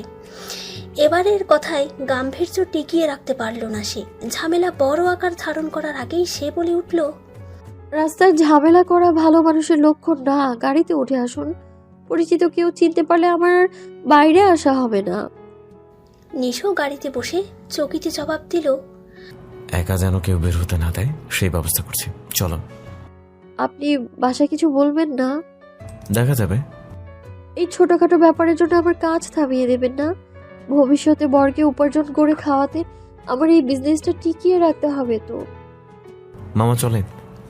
নিশো গাড়ি চালককে যাওয়ার অনুমতি দিতেই গাড়ি চলতে শুরু করলো। নিশো পাশে তাকালো, বলল, চিন্তা করো না, তোমার বাড়ির মানুষ কোনো বেকারের সাথে তোমার বিয়ে দেবে না, আমি দিতে দেব না। তাছাড়া তোমার বিয়ের বয়স হয়নি। ফালাক কিছু বলল না, মৃদু হাসল সে। ফালাককে চুপ থাকতে দেখে নিশোও কিছু বলল না। পুরো রাস্তা দুজন নীরবতা পালন করলো। 15 মিনিটের মাথায় গাড়ি এসে বাড়ির সামনে দাঁড়ালো। নিশো গাড়ি থেকে নামতে নামতে ফালাক নিজের পার্স ব্যাগ থেকে 500 টাকার নোট বের করে গাড়ি চালকের দিকে বাড়িয়ে দিয়ে ইশারায় নিশোকে দেখিয়ে বলল, চাচা গাড়ি ভাড়া রেখে বাকি টাকাটা ওনার হাতে দিন। নিশোকে কোনো কথা বলার সুযোগ না দিয়ে ফালাক আবার বলে উঠল, আপনি বাকি টাকাটা নিজের কাছে একটু রাখুন। আমি 2টো ব্যাগ নিচ্ছি, বাকি 2টো ব্যাগ আপনি এখানে নামিয়ে রাখুন। আমি আবার আসছি, দুজন মিলে নিয়ে যেতে পারবো না একটা একটা করে? গাড়ি চালক এবার বলে উঠল, আম্মা একটা আমি নিয়ে নিচ্ছি আর টনি নিক, তাহলে কাম তাড়াতাড়ি হয়ে যাবো। তাহলে তো খুব উপকার হবে, আমি কৃতজ্ঞ থাকবো চাচা। ব্যাগগুলো পৌঁছে দিয়ে গাড়িওয়ালা চলে যায়। নিশো বেরিয়ে যাবে, তার আগেই পকেট থেকে টাকাগুলো বের করে ফালাকের রুমেই টেবিলের উপর রাখতে যাবে, তখন ফালাক ব্যস্ত গলায় বলে উঠল, ওটা ফেরত দিতে হবে না, তখন তো সিগারেট খেতে পারেনি, এটা দিয়ে 1 প্যাকেট কিনে রাখবেন। নিশো ভ্রু কুঁচকালো, অবাক মিশ্রিত কণ্ঠে বলে উঠল, সিগারেট খেতে টাকা দিচ্ছ? প্রেমিকারা প্রেমিকের সিগারেট খাওয়ার অধিকার কেড়ে নেয়, আমি তো প্রেমিকা নই। অবাক করে দেওয়ার ক্ষমতা আছে তোমার, তবে টাকা আমার প্রয়োজন হবে না, আমার কাছে আছে। রাখুন, ওটা ফিরিয়ে দিলে আমার খারাপ লাগবে। চেষ্টা করবেন সিগারেট না খেতে, মনে হয় না এইভাবে চাকরি খুঁজে কোনো লাভ হবে, আপনি বরং BCS এর প্রস্তুতি নিন। নিশো চুপ রইল। ফালাক আবার বলল, আমাকে পড়াতে আসছেন কখন? কখন তোমার সুবিধা হয়? 7টার দিকে সময় হবে আপনার? হবে। ঠিক আছে, চলে আসবেন। ঠিক আছে। মন খারাপ লাগলে ছাদে যাবেন বা আপনার রুমের পেছনে সিঁড়িতে বসবেন, ভালো লাগবে তখন। অনেক কথা বলে ফেলেছি, এখন আসুন, আমার অনেক কাজ। নিশো বেরিয়ে যেতে পা বাড়ালে ফালাক আবার বলে উঠল, শুনুন, তখন আপনার কথায় ভুল ছিল, আমার বিয়ের বয়সের খুব দেরি নেই, মাত্র 13 দিন। দুপুর 2:30। নিশো মাত্রই মসজিদ থেকে ফিরে বিছানায় গা এলিয়ে দিয়েছিল। মাথার উপরের ফ্যানটা অল্প গতিতে ঘুরছে। সে চোখের উপর হাত দিয়ে কিছু চিন্তা করছিল। কিছু বলতে ফালাকের কথাটাই ভাবছিল। মেয়েটা খুব একটা ভুল কথা বলেনি, পড়াশোনাটাই শুধু তার দ্বারা হয়ে এসেছে। হ্যালো ডিয়ার লিসেনার্স, আপনারা শুনছেন স্টোরিজ অন প্রেজেন্স ধারাবাহিক পর্ব গল্প। আমাদের সামগ্রিক প্রচেষ্টাকে উৎসাহিত করতে লাইক এন্ড কমেন্ট করতে ভুলবেন না। Thank you. স্টোরি জোন, তোমার অনুভূতিদের খুঁজে নাও এখানেই। BCS পরীক্ষার আর খুব বেশি দেরি নেই। পুরো বাংলাদেশের কম মানুষ বুকে আশা নিয়ে BCS দেবে না। বেশিরভাগ স্টুডেন্ট লাইফ থেকেই একাডেমিক পড়ার পাশাপাশি BCS এর জন্য পড়ে। নিশোর কিছুই করা হয়নি, তার মুখস্থ করার ক্ষমতা অনেক, সহজেই কোনো কঠিন বিষয়ও বুঝে যায়। এখন এই কয়েক মাসে প্রস্তুতি নিতে হলে খুব খাটতে হবে তাকে, তার উপর অনেক সময় প্রয়োজন। সময় সে পড়াশোনায় দিতে পারবে, সেটার সমস্যা নেই। বেকার ছেলেটার আবার ব্যস্ততা আছে নাকি? তবে কিছু প্রয়োজনীয় বই, নতুন পুরনো খবরের কাগজ এসব কিনতে বেশ কিছু টাকার প্রয়োজন হবে। বাবার থেকে টাকা সে চাইতে পারবে না, টাকা চাওয়া তো দূরের কথা, এই মুখ নিয়ে বাবার সামনেই উপস্থিত হতে পারবে না সে। নিশো বাবার দোষ দিতে পারে না, সব বাবারাই চায় তার ছেলে কিছু করুক। তার সমবয়সী সবাই কোথাও না কোথাও কিছু না কিছু করছে, শুধু সেই একমাত্র ব্যক্তি যে ভবঘুরে হয়ে বেড়াচ্ছে। কিছু একটা মাথায় আসতেই বোনের ফোনে কল লাগালো সে। রিং হচ্ছে আর তার বুক কাঁপছে। ফোনে ব্যালেন্সের পরিমাণ কম, কথা তো বলা সম্ভব হবেই না। তোয়া যদি কল রিসিভ করে তাহলে পরবর্তীতে মিস কল দেওয়ার পয়সাও থাকবে না। বড় ভাই হয়ে বোনকে মিস কল দিতে বিবেকে বাঁধলো তার, কিন্তু উপায় নেই। কল রিসিভ হলো না। তোয়া হয়তো কল কেটে দিল। মুখে হাসি ফুটল নিশোর। মুহূর্তের মধ্যে ওপাশ থেকে কল ব্যাক এলো। নিশো কল রিসিভ করতেই তোয়া ওপাশ থেকে স্নিগ্ধ কণ্ঠে বলে উঠল, কেমন আছিস ভাইয়া, তোর শরীর ভালো তো? মৃদু হাসিটা এবার প্রশস্ত হলো। এই মেয়েটা তার মায়ের পরের অবস্থানে আছে, যার সাথে কথা বললে অটোমেটিক হেসে ফেলে সে। কি প্রশান্তি। হ্যাঁ আলহামদুলিল্লাহ, তুই কেমন আছিস? আর মা? সবাই ভালো আছি। কি করছিস? শুয়ে আছি। তুই? আমি খেয়ে রুমে আসলাম মাত্র। না, তবে এখনই খেতে যাব। একটা কথা ছিল। হ্যাঁ বল। আমার কিছু টাকার প্রয়োজন, বুঝলি, কিছু বই কিনতে হবে। কিসের বই? ভাবছি BCS দেব। সত্যি? হ্যাঁ, এত খুশি হচ্ছিস যেন বিসিএস এ পাশ করে গেছি? তো খুশি হব না? আমি জানি আমার ভাইয়া পরীক্ষা দিলেই পাশ করে যাবে। এত সুন্দর বুদ্ধি তোর মাথায় ঢোকালো কে? বলতে গিয়েও থেমে গেল নিশো।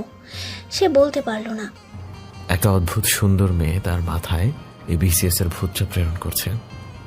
মেয়েটাকে শাড়ি আর দুই পাশে বেনি করলে অসম্ভব সুন্দর দেখায়।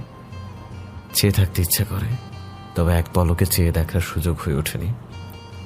তার কথা কানে পৌঁছলে চোখ বন্ধ করে অনুভব করতে ইচ্ছে হয় সবকিছু থামিয়ে শুধু তার কথা শুনতে। আর হাসি, মাঝে মাঝে তো তার হাসির হৃদস্পন্দনটার গতি বাড়িয়ে দেয়। মেয়েটা সংসারের সাথে তাকেও সামলে নিচ্ছে। নিশোকে চুপ থাকতে দেখে তো আবার বলে উঠল, কিরে কিছু বলছিস না কেন ভাইয়া? গলা খাঁকারে দিয়ে নিজেকে সংযত করে নিল নিশো। বলল, আমিই ভাবলাম, আচ্ছা শোন, আমার নন একাডেমিক যে বইগুলো আছে না, ওগুলো বিক্রি করলে 20-25 হাজার আরামসে উঠে যাবে। তুই সেখান থেকে বেছে বেছে মোটা মোটা উপন্যাসের সব বইগুলো নিয়ে সেখান থেকে 7-8টা বইয়ের ছবি তুলে আমাকে পাঠিয়ে দে। এই কয়েকটা সেল দিলে হয়তো আমার প্রয়োজন আপাতত মিটবে। পরে না হয় কিছু করতে পারলে আবার ওই বইগুলো কিনে ফেলবো।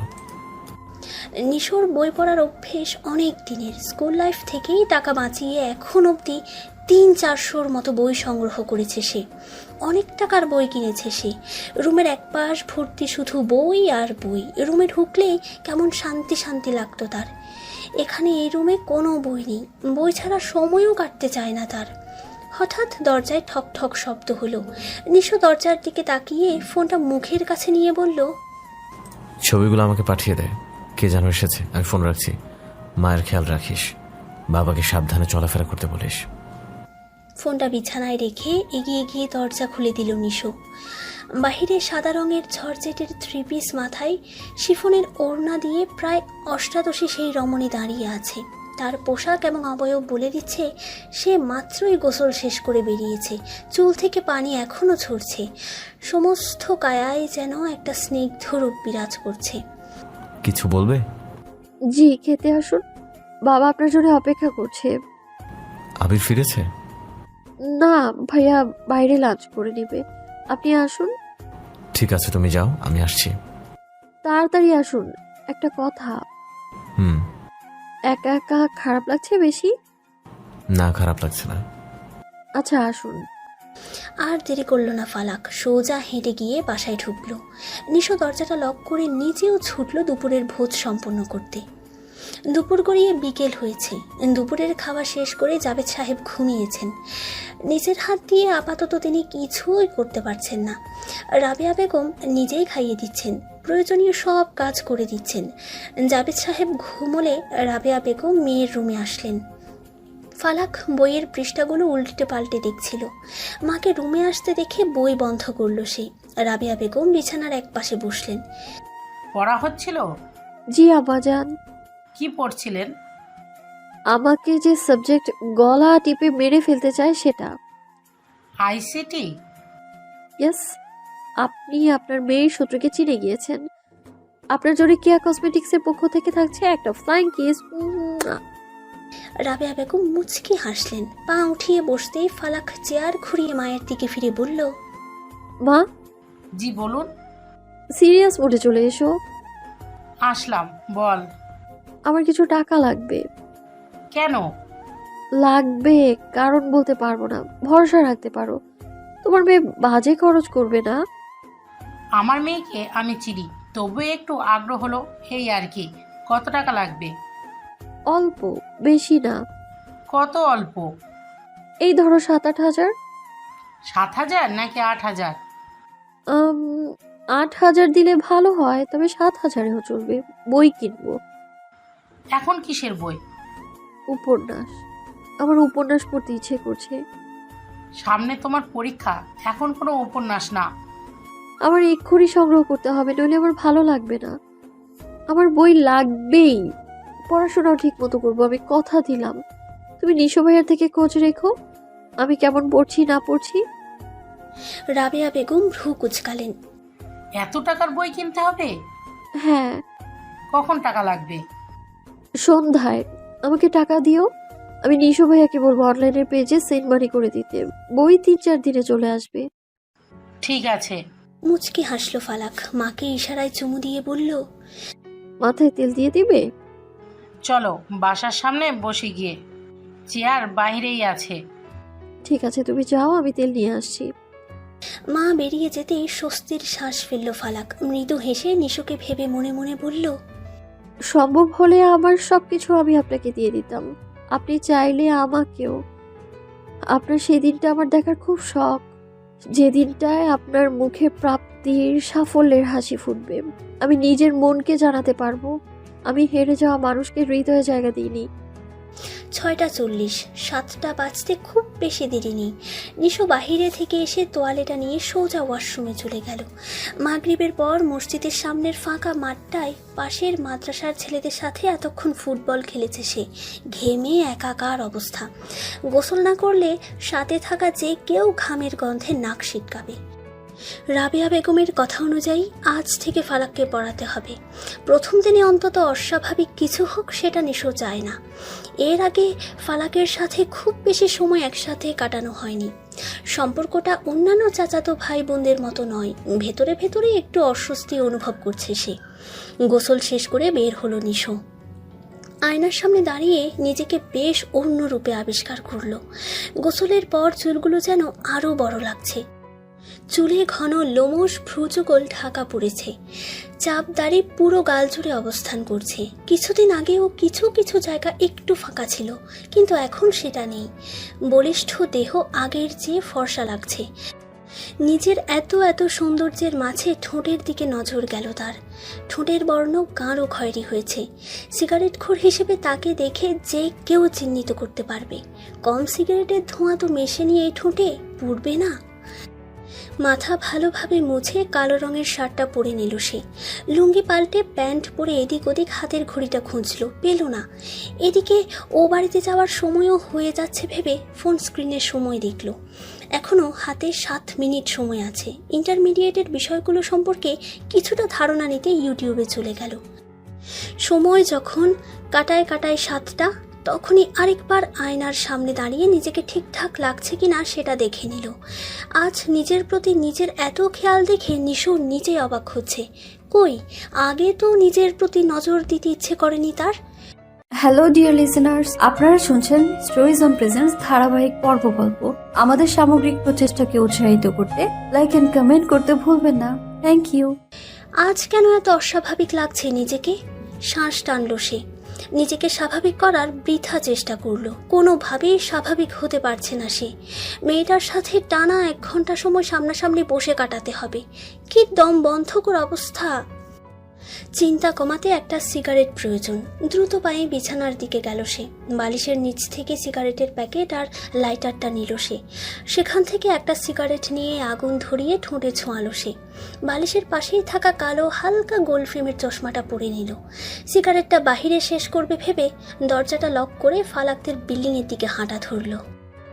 না পেয়ে তোমার দেখা একা একা দিন যে আমারে কাটে না রে, ভেঙে মোরে ঘরের চাবি নিয়ে যাবি কে আমারে, ভেঙে মোর ঘরের চাবি নিয়ে যাবি কে আমারে। গানটা শেষ করতেই দরজার দিকে চোখ গেল ফালাকের। নিশো দাঁড়িয়ে আছে। কখন এসেছে বুঝতে পারেনি ফালাক। ফালাকের জন্য রাবেয়া বেগমের মন খারাপ ছিল বলে মায়ের মন ভালো করতে মাকে গান গেয়ে শোনাচ্ছিল সে। শেষে মায়ের গলা জড়িয়ে গানে ব্যস্ত থাকায় দরজার দিকে খেয়াল করেনি সে। উঠে দাঁড়াতেই নিশোকে দেখে জোরপূর্বক হাসি ফোটালো ঠোঁটে। লজ্জা লাগছে তার। গান কি নিশো শুনে নিল? ফালাকের থ মেরে দাঁড়িয়ে থাকা দেখে নিশো বলে উঠল, আসবো? রাবেয়া বেগম চকিতে পেছনে ফিরে তাকালেন। নিশোকে দেখে মৃদু হেসে বললেন, আরে নিশো যে, আয় বাবা ভেতরে আয়, তোর জন্যই অপেক্ষা করছিলাম। নিশো ধীর গতিতে ভেতরে প্রবেশ করলো। ফালাক মাঝখান থেকে সরে দাঁড়ালো। রাবেয়া বেগম উঠে দাঁড়ালেন। মৃদু হেসে বললেন, আইসিটি, ইংরেজি, বাংলা এই 3টে দেখিয়ে দিবি মেয়েকে। 1 ঘন্টায় তো হবে না, 1.5 ঘন্টা একটু সময় দিস বাবা। নিশো হাসূচক মাথা নাড়ালো। সরস দৃষ্টি ফেলে বলল, আমি তো ফ্রি থাকি চাচি, এর চেয়েও বেশি সময় দিতে আমার বাধবে না। রাবেয়া বেগম মৃদু হাসলেন। এই ছেলের কাজ কথায় সর্বদা তৃপ্তি পান তিনি। ফালাকের দিকে চেয়ে বললেন, ভাইয়াকে জ্বালাবি না, একদম মন দিয়ে পড়বি। রেজাল্ট খারাপ কিন্তু কোনোভাবেই মেনে নিব না আমি।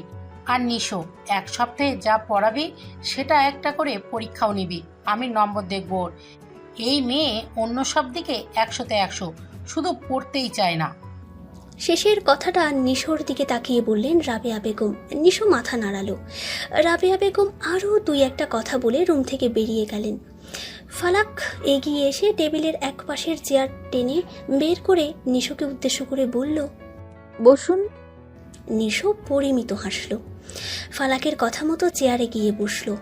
ফালাক টেবিলের অপর প্রান্তে আরেকটা চেয়ার বের করে সেখানে বসল। ক্লাস হচ্ছে?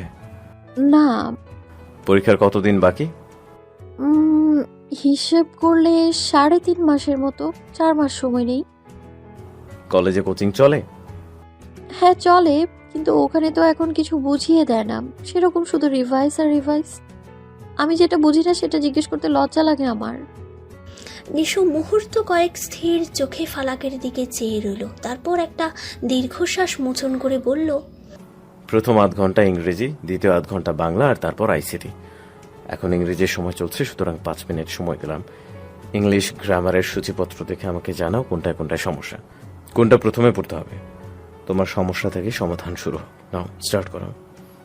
ফালাক আর কথা বাড়ালো না, বাধ্য মেয়ের মতো প্রথম দিন পড়া শুরু করলো। এমনিতেও সে অবাধ্য হওয়ার মতো মেয়ে নয়। সময়ে অসময়ে কোনো কিছু চলমান থাকলে সেটা তার পছন্দ হয় না, সুতরাং সে সব কিছু ভুলে পড়ায় মন দিল।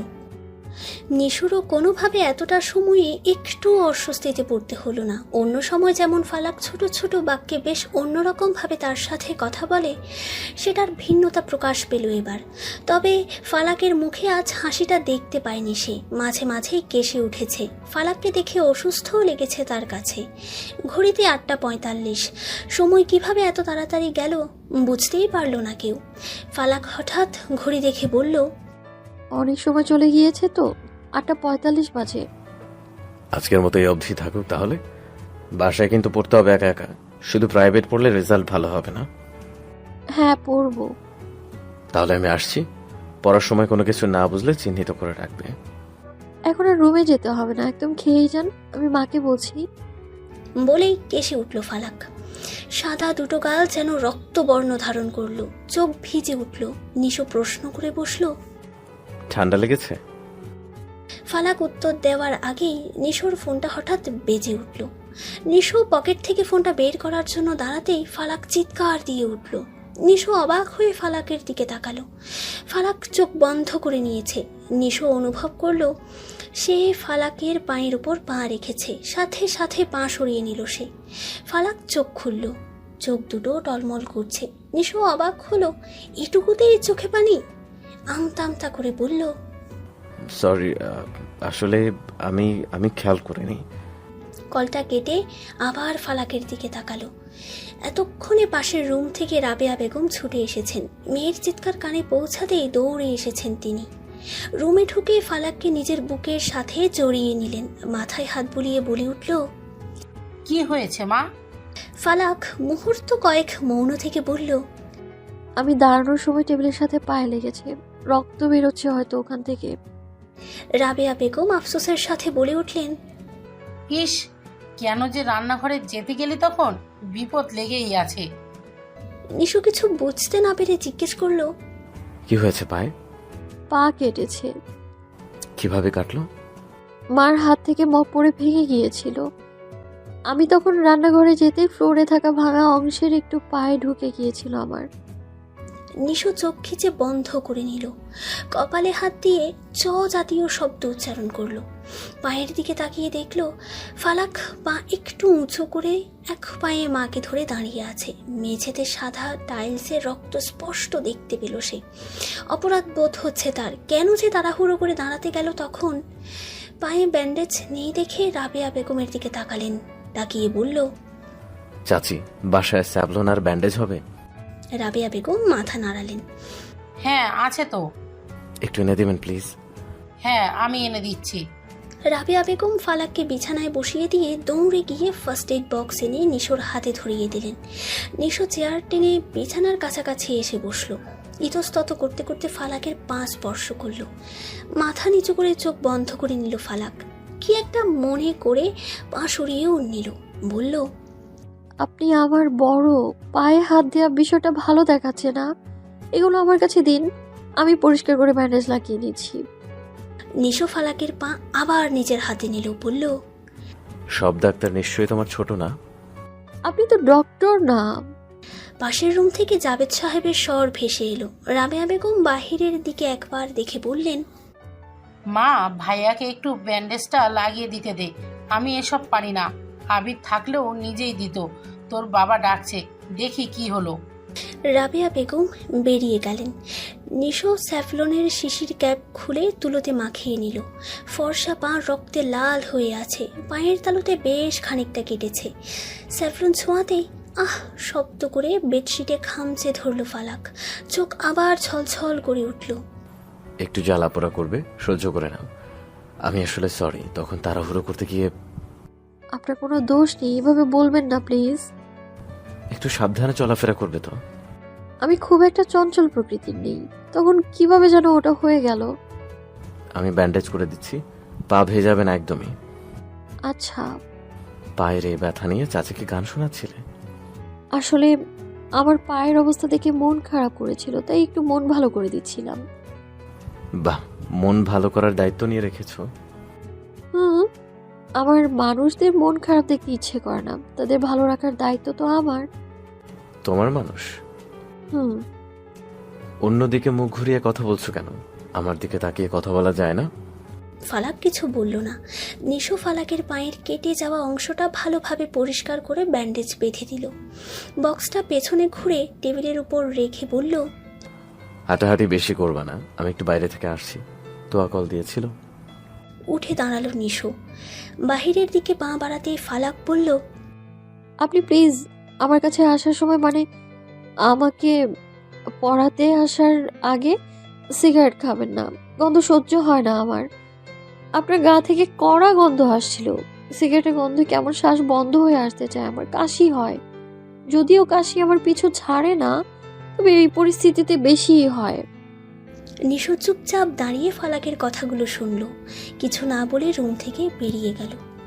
হ্যালো ডিয়ার লিসেনার্স, আপনারা শুনছেন স্টোরিজ অন প্রেজেন্স ধারাবাহিক পর্ব গল্প। আমাদের সামগ্রিক প্রচেষ্টাকে উৎসাহিত করতে লাইক এন্ড কমেন্ট করতে ভুলবেন না। Thank you. স্টোরি জোন, তোমার অনুভূতিদের খুঁজে নাও এখানেই। রাত 11:47। বিছানায় বসে বসে পড়ছিল ফালাক। পৃথিবীতে অদ্ভুত কিছু মানুষ আছে যাদের বাড়িতে পড়ার জন্য চেয়ার টেবিল থাকলেও বিছানা আর বালিশ বেছে নিবেই। ফালাকও তাদের মধ্যে একজন। পড়া শেষ করে বইগুলো গুছিয়ে একপাশে রাখলো। খাটের একপাশে বড় আয়না, বিছানায় বসলেই নিজেকে দেখা যায়। ফালাক গিয়ে বিছানার এক প্রান্তে বসলো। আয়নায় নিজেকে দেখা যাচ্ছে। আয়নায় নিজেকে দেখে পায়ের দিকে তাকালো সে। পায়ের দিকে তাকাতেই নিশোর কথা মনে পড়ল। কি যত্ন করে ব্যান্ডেজ বাঁধছিল। নিশোর কথা ভাবতেই মুখে হাসি ফুটে যায় ওর। এমন হয়তো প্রতিটা মানুষেরই হয় তার প্রিয় মানুষের কথা মনে পড়লে। বেশ কিছুক্ষণ আয়নায় নিজেকে দেখল সে।